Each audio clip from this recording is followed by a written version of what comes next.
Hello दोस्तों, मैं software engineer हूं और फिलहाल कनाडा रहता हूं।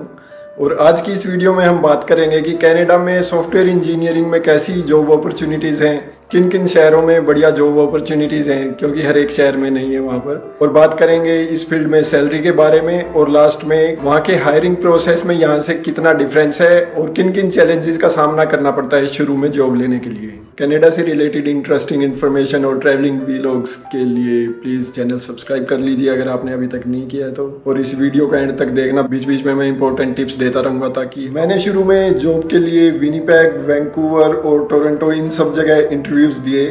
और जॉब अपॉर्चुनिटीज़ की बात करें तो काफ़ी जॉब्स निकलती रहती हैं और इंटरव्यू कॉल्स भी आते रहते हैं, तो अच्छी खासी जॉब अपॉर्चुनिटीज़ हैं इस फील्ड में। और अगर उनकी लेबर स्टेटिस्टिक्स ब्यूरो की बात करें तो ये एक फास्टेस्ट ग्रोइंग प्रोफेशन है कनाडा में, तो इस फील्ड में आगे भी काफ़ी तेज़ी से डेवलपमेंट होने वाली है और अच्छी जॉब अपॉर्चुनिटीज़ निकलने वाली हैं। टोरंटो कनाडा का सबसे बड़ा बिजनेस हब है और सॉफ्टवेयर इंजीनियरिंग के फील्ड में भी सबसे ज़्यादा जॉब कनाडा में वहीं पर है। अगर आप Indeed.ca पर सर्च करोगे तो सबसे ज़्यादा जॉब ओपनिंग्स आपको टोरंटो एरिया में मिलेगी। और उसके बाद वैंकूवर, मैंने वैंकूवर भी कई इंटरव्यूज़ दिए हैं, तो वैंकूवर एरिया में भी बड़ी बड़ी कंपनीज़ हैं, अमेज़ोन है, एप्पल है और भी कई बड़ी बड़ी कंपनीज़ हैं और प्रोडक्ट बेस्ड कंपनीज़ हैं काफ़ी। और इंटरव्यू कॉल्स आते रहते हैं और इंटरव्यू प्रोसेस भी चलते रहते हैं, हायरिंग चलती रहती है, लेकिन वहाँ भी कम्पिटिटिव है काफ़ी जॉब लेना। लेकिन एक बात मैंने देखी कि छोटे शहरों में बहुत ही कम जॉब अपॉर्चुनिटीज़ हैं सॉफ्टवेयर इंजीनियरिंग के फील्ड में, और जो मेजर 2-3 सिटीज़ हैं उनके अंदर ये मोस्ट ऑफ द अपॉर्चुनिटीज़ या जॉब ओपनिंग्स हैं।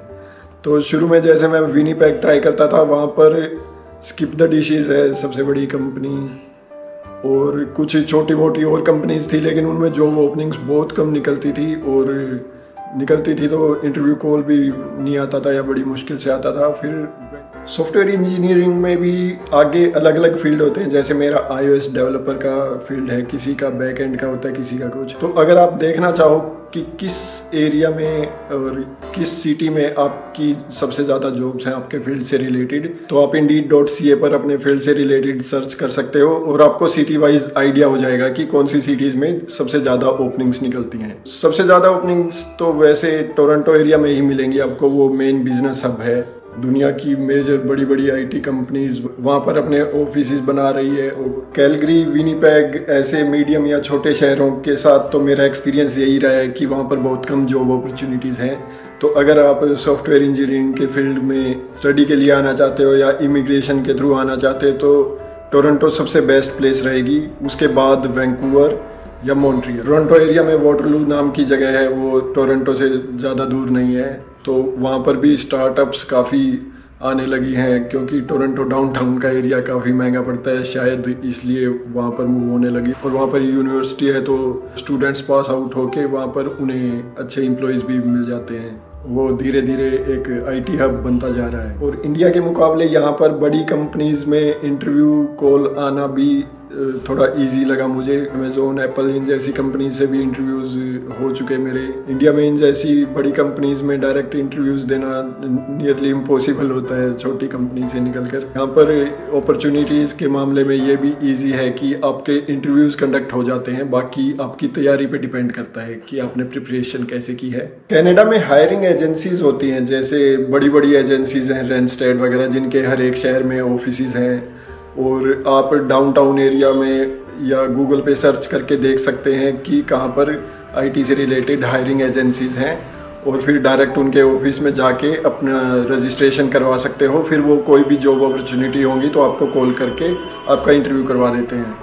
और इसके साथ ही Indeed और LinkedIn ये सबसे पॉपुलर हैं। और कई बार छोटी कंपनीज पोस्ट भी नहीं करती दूसरी वेबसाइट्स पे, क्योंकि वहाँ पर थोड़ा महंगा पड़ता है, तो कंपनीज की वेबसाइट्स पर जाके अपना CV सेंड करना और रजिस्ट्रेशन करना भी एक बहुत अच्छा ऑप्शन है, ये जरूर करना चाहिए। अब बात करते हैं सैलरी की। तो सैलरी के मामले में भी टोरंटो एरिया में थोड़ा ज़्यादा सैलरी पैकेज मिलता है, क्योंकि वहाँ पर बढ़िया बंदे हायर करने के लिए कंपनीज ज़्यादा हैं, तो उनमें कंपटीशन भी है और कॉस्ट ऑफ लिविंग भी टोरंटो एरिया की थोड़ी ज़्यादा ही है। इसलिए अगर कोई रिसेंट पास आउट है और फ्रेशर है तो उसकी स्टार्टिंग हो जाती है 55-60 हज़ार $65,000 पर ईयर से। और अगर किसी को 3-4 साल का एक्सपीरियंस है, चाहे वो किसी और कंट्री का एक्सपीरियंस हो, चाहे वो इंडिया का एक्सपीरियंस हो, उनकी किसी बढ़िया कंपनी में हो जाता है तो उनका $1,00,000-1,25 लाख पर ईयर तक का पैकेज आराम से मिल जाता है। लेकिन वहाँ भी यही है, डिफरेंट लेवल्स की कंपनीज है। जो बड़ी कंपनीज है उनके स्टैंडर्ड रेट्स होते हैं कि इतने एक्सपीरियंस वालों को इतना पैकेज मिलेगा और इतने वालों को इतना। और बड़ी कंपनियों में तो ये होता है कि आप कम भी मांगोगे तो भी वो ज़्यादा देंगे, जितना उनका स्टैंडर्ड फिक्स कर रखा है उन्होंने वो उतना ही देंगे। आप Indeed.ca पर अपनी प्रोफेशन से रिलेटेड एवरेज सैलरी देख सकते हो, जॉब पोस्ट्स पर देख सकते हो कि इस पोजीशन के इतने एक्सपीरियंस मांग रखा है तो कितनी सैलरी रेंज वो दे रहे हैं। ऐसे ही थोड़ा आइडिया लेने के बाद फिर अपना इंटरव्यू क्लियर हो जाए तो उस हिसाब से फिर डिमांड करनी चाहिए। और डिमांड में एक फिक्स सैलरी नहीं बताने के बजाय एक रेंज बतानी चाहिए। अपॉर्चुनिटीज़ कहाँ ज़्यादा है ये बात हो गई और सैलरी की बात हो गई। अब बात करते हैं कि हायरिंग प्रोसेस कितना डिफरेंट है इंडिया से और क्या क्या चैलेंजेस आते हैं शुरू में। तो यहाँ की कंपनीज काफ़ी प्रोफेशनल हैं अपने काम में और यहाँ पर प्रोडक्ट बेस्ड कंपनीज भी बहुत हैं। तो जिनको प्रीमियम काम करवाना होता है वो यहाँ से काम करवाते हैं। तो यहाँ की कंपनीज बहुत ज़्यादा प्रोफेशनल हैं और यहाँ पर सॉफ्टवेयर इंजीनियर की कॉस्ट बहुत ज़्यादा पड़ती है कंपनी को। तो इसलिए हायरिंग प्रोसेस भी यहाँ पर काफ़ी प्लानिंग के साथ करते हैं वो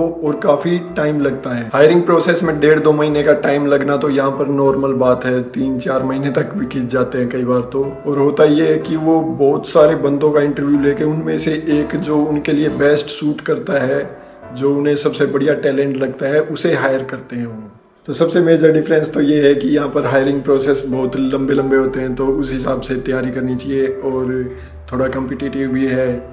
अपने इंडिया में तो छोटी कंपनीज में ऐसा होता है, आज इंटरव्यू दिए, सारे लेवल हो गए और 1-2 दिन में ऑफर लेटर दे देते हैं। लेकिन यहाँ पर ऐसा नहीं है, यहाँ पर एकदम तसल्ली से बहुत से कैंडिडेट्स का इंटरव्यू लेके फिर हायर करते हैं। और दूसरा ये कि यहाँ पर बिहेवियरल क्वेश्चन बहुत पूछते हैं इंटरव्यूज में। टेक्निकल के साथ साथ बिहेवियरल पॉइंट ऑफ व्यू भी बंदे का बहुत इंपॉर्टेंट है यहाँ पर, तो उसके लिए भी अच्छे से प्रिपरेशन करनी बहुत जरूरी है। ऐसे सिचुएशनल क्वेश्चन पूछते हैं कि describe a situation when you had to put extra effort, या फिर ऐसी सिचुएशन बताओ कि आपके पास काम ज़्यादा था और टाइम कम था तो फिर कैसे हैंडल करी, या फिर ऐसी सिचुएशन बताओ कि आपका क्लाइंट आपसे फ्रस्ट्रेटेड था, या ऐसी सिचुएशन डिस्क्राइब करो कि आपका काम टाइम पर नहीं हो सका और फिर आपने उस सिचुएशन को कैसे हैंडल किया। तो वो आपका बिहेवियर जानना चाहते हैं कि बंदा सिचुएशंस को कैसे हैंडल करता है और इसका नेचर कैसा है। ये सब चीज़ें भी बहुत इंपॉर्टेंट है उनके लिए, क्योंकि उन्हें अपनी कंपनी में एक बढ़िया वर्क कल्चर भी मेंटेन करके रखना पड़ता है और प्रोफेशनलिज्म भी बहुत ज़रूरी है। यहाँ पर इन चीज़ों पर बहुत फोकस करते हैं ये लोग। मैंने एक बड़ी कंपनी में इंटरव्यू दिया था और वहाँ मेरे 5 राउंड हुए थे और हर एक राउंड 1-1 घंटे का, जिसमें 40 मिनट तक टेक्निकल क्वेश्चंस पूछते थे वो और 20 मिनट तक बिहेवियरल क्वेश्चन। यानी कि 5 राउंड में टेक्निकल क्वेश्चंस पूछे और फिर बिहेवियरल क्वेश्चंस पूछे। तो यानी कि यहाँ पर ये बिहेवियरल क्वेश्चंस को और प्रोफेशनलिज्म को बहुत ज़्यादा इंपॉर्टेंस देते हैं। तो अगर आप इंटरव्यू की तैयारी कर रहे हो तो यहाँ पर इन क्वेश्चंस की भी अच्छे से प्रिपरेशन करनी चाहिए और टेक्निकल की तो करनी ही चाहिए, क्योंकि यहाँ पर भी जॉब लेना थोड़ा कम्पिटिटिव तो है।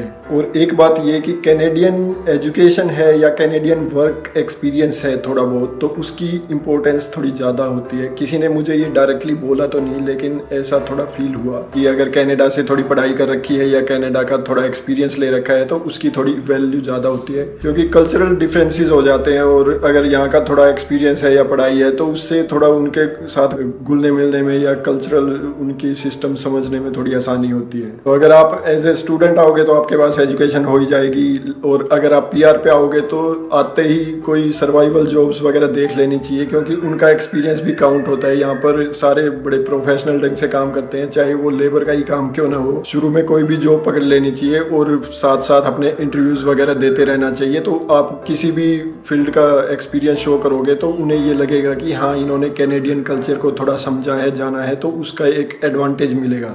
साथ ही कनाडा का टाइम जोन भी अमेरिका के साथ मैच करता है, तो अमेरिका के जो सिलिकॉन वैली है और कैलिफोर्निया वगैरह का एरिया वो बहुत महंगा है और वहाँ पर एम्प्लॉयज़ भी हायर करते हैं तो उन्हें काफ़ी अच्छे पैकेज देने पड़ते हैं, तो इसलिए भी वहाँ की काफ़ी कंपनीज कनाडा में अपने ऑफिसेज बना रही है और यूएस के मुकाबले कम सैलरी पैकेजेस पे इन्हें कैंडिडेट्स मिल जाते हैं। तो ये भी एक रीज़न है कि कनाडा में नई नई कंपनीज आती जा रही है और आईटी सेक्टर काफ़ी एक्सपेंड होता जा रहा है। साथ ही अगर हेड ऑफिस के साथ अगर टाइम जोन सेम हो तो भी मैनेज करने में भी दिक्कत नहीं होती। तो यूएस में अगर हेड ऑफिस है कंपनीज का, यहाँ पर उन्होंने ऑफिस खोल रखे हैं तो उन्हें मैनेज करने में भी प्रॉब्लम नहीं होती क्योंकि टाइम जोन में ज़्यादा डिफरेंस नहीं होता। साथ ही टोरंटो का जो एरिया है वहाँ से यूएस की जो मेजर सिटीज़ हैं वहाँ पे ट्रैवल करने में सिर्फ 2-2.5 घंटे 3 घंटे इतना ही टाइम लगता है बाय फ्लाइट। न्यूयॉर्क जो दुनिया का सबसे बड़े बिजनेस हब में से माना जाता है तो वहाँ से सिर्फ 2 घंटे में आप फ्लाइट से ट्रैवल कर सकते हैं। तो इसलिए भी उस एरिया में कंपनीज अपने ऑफिस खोल रही हैं और नई नई कंपनीज आ रही हैं। अगर आप पीआर पे आ रहे हो तो